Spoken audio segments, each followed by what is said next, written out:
हम त चर्चा करते रहनी अपना आंगनवा में, देखले रहनी सपनवा में ना। हम त चर्चा करते रहनी अपना आंगनवा में, देखले रहनी सपनवा में ना। देखनी ब्रह्मा जी के आइल, संग सरस्वती माँ के आइल। देखनी ब्रह्मा जी के आइल, संग सरस्वती माँ के आइल।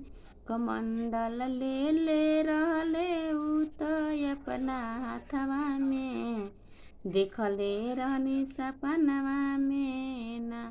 कमंडल ले ले रहले उ त अपना हाथवा में, देखले रहनी सपनवा में ना। हम त चर्चा करते रहनी अपना आंगनवा में, देखले रहनी सपनवा में ना।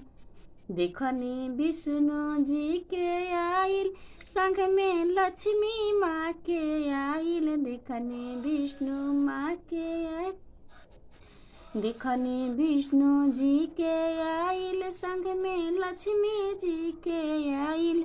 चक्र ले ले रहले उ त अपना उंगली में, देखले रहनी सपनवा में ना। हम त चर्चा करते रहनी अपना आंगनवा में, देखले रहनी सपनवा में ना। देखनी शंकर जी के आइल, संग में गौरा माँ के आइल। देखनी शंकर जी के आइल, संग में गौरा माँ के आइल। डमरुआ ले ले रहले उ त अपना हाथवा में, देखले रहनी सपनवा में ना। त्रिशूलवा ले ले रहले उ त अपना हाथवा में, देखले रहनी सपनवा में ना। हम त चर्चा करते रहनी अपना आंगनवा में, देखले रहनी सपनवा में ना। जय भोलेनाथ।